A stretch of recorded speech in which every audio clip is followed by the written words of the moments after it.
Kung nanonood ka man, tignan mo yung sitwasyon namin ngayon sa ginawa mo sa akin. Wala ka bang isip sa mga anak mo? Mga laki na sila. Ni piso, wala ka pang binibigay sa mga anak mo. Anong gusto? Binaanak ka mo lang ako. Tapos iiwanan mo, bubugbugin mo. Sana maging konsensya ka naman para sa mga anak mo.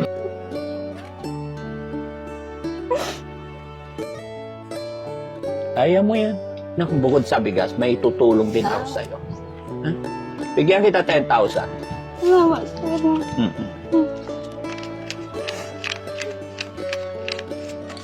Kawawa mga kababayan, mga ganito natin mga kababayan na pagkatapos anak ka ng 4, tapos iiwanan na lang, no?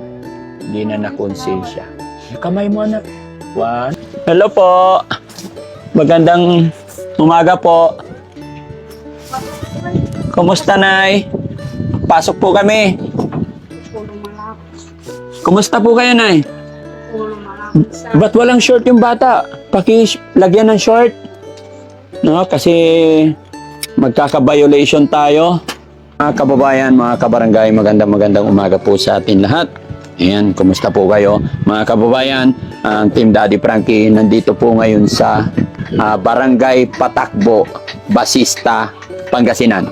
At ito mga kababayan, may lumapit sa atin na isang nanay at gustong humingi ng tulong kay Daddy Frankie. Kaya naman nandito tayo ngayon sa kanilang maliit na bahay, barong-barong, para kumustahin at kausapin.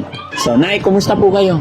Po, kahit pa paano, lumalaban sila. Lumalaban. Ano pangalan ni Nanay? Sila po, Nanay Sheila, ilang taon ka na po? 29. 29. So, pwede makipagkwentuhan? Upo ka, Nay. Tabihan mo yung anak mo. Okay lang siya dyan? Sige. Pwede rin ako tumabi sa inyo, Nay? Okay lang umupo din dyan? Matibay po. Matibay. Okay. Kumusta ka? Kumusta ka? Okay po. Okay lang.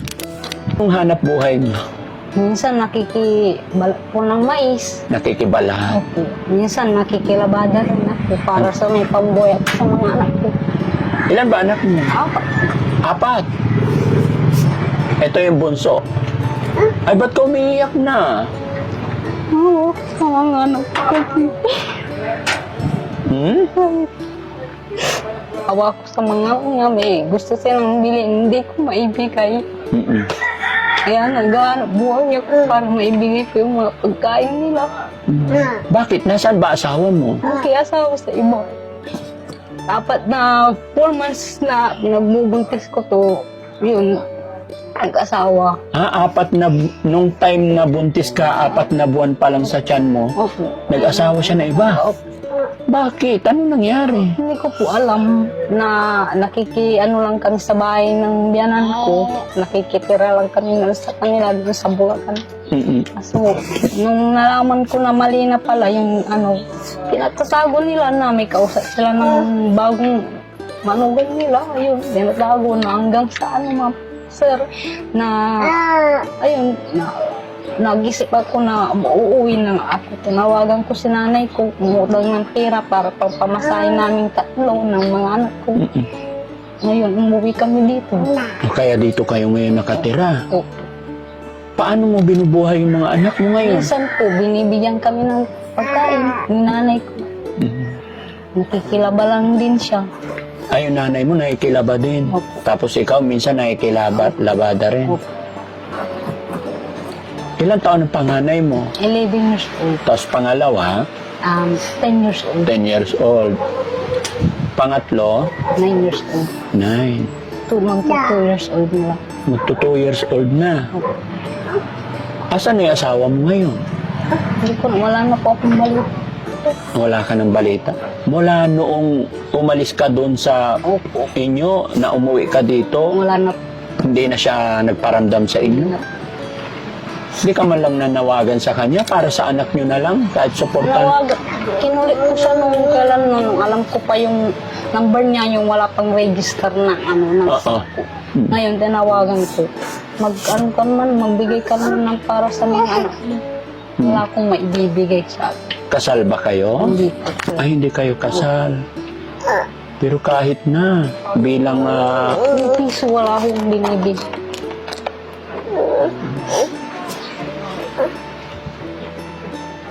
Kaya minsan pag may pagkain din sila, ito kainin din mag-ina. Sabi so ang katulong mo ngayon dito, yung nanay mo. Napakahirap naman. Pero sabi mo kanina, mayroon siyang kalibin sa Maynila. Opo, sa Paano mo nalaman na may rin ako kasi dati sa Facebook. Ngayon si ganyan, sa ex mo, may bago na, may anak na. Oh. may anak na? Kasi hanggang ngayon, wala akong cellphone, wala na kami communication. Yung ano ko doon, best friend ko, barkada ko, siya rin yung tumulong sa akin para makauwi lang dito. So tuluyan ka ng pinabayaan ng asawa mo? Tuluyan. Wala nang sustento ni piso, wala. Paano na yung mga anak mo ngayon? Anong plano mo ngayon? Maghanap ng simpleng trabaho para maibigay ko lang yung pangangailangan nila, magkapag-aral sila, magpagtapos sila. Pumayat ka na. Nagpapa-breastfeed pa kasi. Kaya mo yan? Kaya para sa mga anak ko, sir. Ha? Para sa mga anak ko. Para sa mga anak mo? Lalagpasan ko ng gusto para sa mga anak ko. Ayaw ko ipakita na yung nahihirapan ako kasi nagigita ko yung mga anak ko. Pati sila na-apektuhan, sir. Kaya, minsan, tinatyagaan ko lang yung paglalabas, sir. Sa isang araw, 500 o. Kakasya na rin. Pero binabukasan. Nay, may ano kayo dyan, may gas kayo na bayaran ko na pag nagkalaba ako ulit na bibigyan ako. Kaya tulong mo. Sabi ng nanay ko, kahit matanda na yung nanay ko, minsan nakikita ko dyan sa pinagtatrabaho nila, nasasakit yung paa niya. Kasi naawa din ako kasi magsisenyor na sir. Pag nakahanap ako ng trabaho, baka pabigilin ko lang nanay ko sila na mag-alaga sa mga anak ko. Susutok lang ko na sila. Laban lang. Ano yung pangalan mo ulit? Sheila po. Sheila, ha? Ano man, tama yung nasa isip mo. Lakasan mo lang yung loob mo. Alam ko, nahihirapan ka. Nakikita ko sa sarili mo, pero ingatan mo rin katawan mo kasi pumayat ka na. Nagiging butot balat ka na, pero kumain ka ng maraming gulay, lakasan mo yung loob mo, bata ka pa naman. Pag lumaki yung mga anak mo, malay mo, no? May kasabihan nga tayo, kung hindi tayo sinwerte sa ating pagpapamilya, malay mo, sa iyong pamilya doon kaswertein. What I mean is, dito sa mga anak mo, pag napalaki mo sila, pag napag-aral mo sila, kaya mo yan. Oh. Habang tumatagal, basta nagsisikap ka, sa umpisa mahirap talaga. Lahat ng bagay, sa simula mahirap. Pero habang tumatagal, natututunan mo ang lahat, gumagaan. Diba? Hindi porkit nag-failed ka or hindi naging maganda yung pag-aasawa mo is tuloy-tuloy na gano'n, hindi. Sa iyong pagkakamali. Nagkamali, nadapa tayo, babangon tayo. No? At swerte ka pa rin kasi andyan ang nanay mo, andyan ang pamilya mo, mga kapatid mo, nagagabay at tutulong sa'yo. Tapos dito talaga kayo nakahiga. Pag umuulan, di malamig. Pag umuulan po, lalagyan ko lang ng yero yan, sir. Lalagyan mo yero, pangharang. Hindi man lang nakonsensya yung asawa mo. Matigas ang puso, sir. Bato. Ba't may mga ganun tatay, may ganun? After all niyang makagawa ng 4 na anak, naisipan pang maghanap ng iba? May patunay ka na, ay sa bagay, hindi kayo kasal, no? Pero meron man akong patunay, pero hindi ko rin maano. Kasi yung cellphone ko sira. Sira na. Pagpasa Diyos mo na lang. Yun nga po yung ginagawa ko, sir. Araw-araw pagdadasal ko sa Diyos na bibigyan ako ng lakas ng pangatawan. Hindi niya ako bigyan ng sakit. Para maano ko lang yung mga anak. Paano yun? Nagsasaing kayo o iisa na lang ang kaldero nyo ng nanay Hindi mo? po saing lang. Nagsasaing ka? Opo. Opo. Sariling ano ko. May sarili ka rin bigas. Opo. Pahingi akong bigas, isang sakong bigas. Bigyan natin si Nanay Sheila.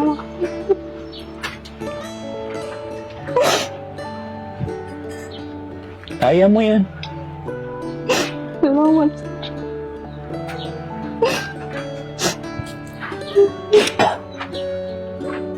Salamat ako't nakilala kita sa araw na ito, no?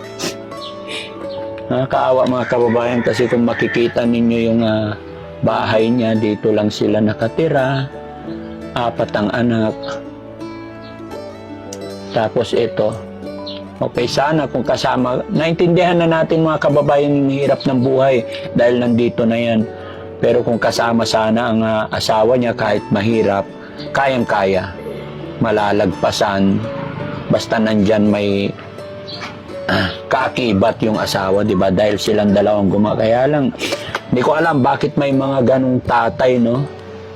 May mga ganong, di sana, nung isa pa lang, no? Pero umabot pa ng 4, saka mo nalaman na ganon. Sa totoo lang, sir, ang anak niya sa bawat 3 babae yan, ay 4 na babae, sir. 7. 7, sir, na anak niya, iba-ibang babae. 7 na anak niya. Kasama yung 4 sa'yo? Opo. O so, ibig sabihin, 4 sa'yo, tapos may 3 pa siyang anak. Alam mo, minsan, sinasabi ko, ayan, may bigas tayo dito, bro. Thank you, Kuya Jesse. Ayan.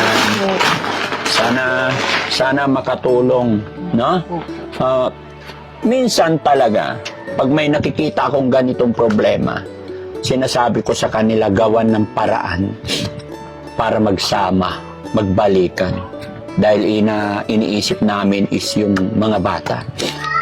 Hanggat kaya kong isave sana kung anong pwede kong maipayo, ipinapayo ko para magbalikan. Pero sa nalaman ko ngayon na sinasaktan ka pala, tapos marami siyang anak, binubugbog ka, napakahirap. Hindi ko na isasuggest na magbalikan pa. Kasi kung sinasaktan ka na ng tao, ibang usapan na kasi yun eh.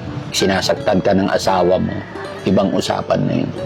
So, ang suggest ko na lang sa'yo, pray ka lang lagi kay God, pagkatatag ka, kaya mo yan. Opo. Wala, anak, puro lalaki, anak mo yan. Opo. O, tignan mo, puro lalaki pa. Malalakas yan pag napalaki mo sila, no? Opo. Kaya wag ka mawala ng pag-asa, no? Anong ulam nyo ngayong lunch? Mag-ulam na lang po kami ng sardinas, sir. Sardinas. Madalas, anong ulam? Minsan laki nito. Gusto naman nila. Minsan gulay. Bibili din ako pag nagtira. Pag nagsahod ako, bibili ako ng gulay. Minsan, papaulamin ko sila ng manok. Dahil minsan lang kasi sa isang linggo, sir. Gaano ba kamahal yung mga anak mo? Sobra, sir. Hindi pa sa buhay ko, sir. Sila yung lakas ko, sir. Kung may magagawa lang ako, gusto kitang matulungan talaga. Kaya lang, ayun, mahirap lang din ako. Pero wag kang mag-alala, no? Andyan si God, gaya na aking sinabi. Oh. Wag na wag kang susuko. Ingatan mo yung sarili, katawan mo. Dahil sa'yo umaasa yung 4 mong anak. Opo. Okay? Mayroon din akong bukod sa bigas, may tutulong din ako sa'yo. Huh? Bigyan kita 10,000. Salamat, sir.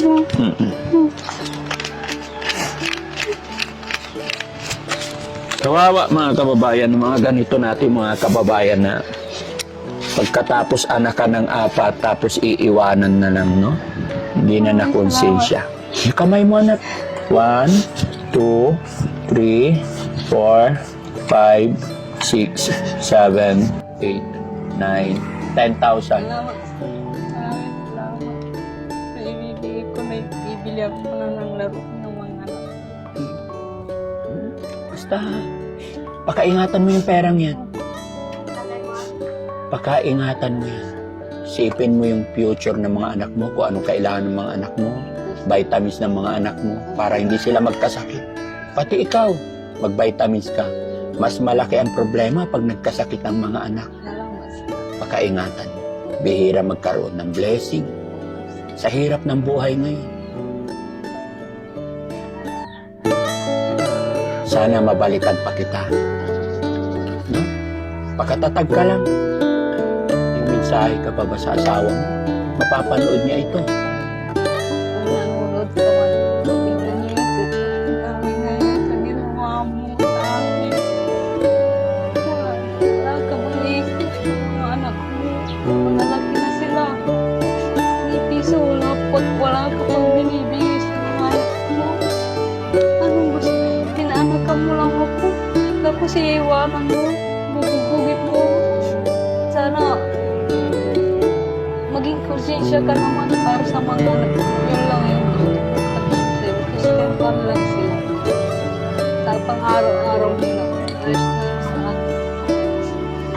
Magbigay ka lang ng kahit para sa mga anak ko lang. Huwag kahit hindi na ako kaya naman yung sarili. Basta yung mga anak ko, sustentaw mo lang sila. Okay na yun. Sa nanay mo na Sa nanay ko, maraming salamat sa kanila kasi nandyan sila. Hinihiling ko rin kay Lord na malakas sila. Kahit sa mga kapatid ko din na nagbibigay sa akin, maraming salamat. Mahal na mahal ko yung mga kapatid ko, mga magulang. laban lang na. Salamat. Ang aga-aga umiyak na ako. Mga kababayan, mga kabarag, nakakaawa talaga pag ganito yung mga nakikita kong sitwasyon. No? Be responsable sana tayong lahat, mga kababayan. So, ayun. Mga kababayan, mga kabarangay, maraming salamat pong muli. Isa na naman na kapatid ang nabigyan natin ng kaunting tulong. Nawa po maging aral ito sa iba nating mga kababayan na huwag natin pababayaan ang ating pamilya dahil nagsasuffer talaga unang-una yung mga anak. Pero ganun talaga ang buhay minsan, kapatid, sadyang mapaglaro ang tadhana. Pero hindi ito ang rason para sumuko tayo, no? Dahil hindi ibibigay ni God yan kung hindi mo kakayanan. Kakaya. So, mapapayo ko lang, pakaingatan mo yung mga anak mo. Sana hindi ka pa mag-aasawa. Wala ko. Very good. Palakiin mo muna yung mga anak mo, ha? Okay. Dapat na. Sige, God bless. Salamat. Ha? Laban lang, ha? Okay, babalik kami. May awa ang Diyos. Sana mga balik. Shoutout po sa lahat ng mga kababayan nating nandyan. Mabuhay po tayong lahat. Daddy Frankie po, anak ng Pangasinan. From Pangasinan po. Thank you po. Okay. Maraming salamat.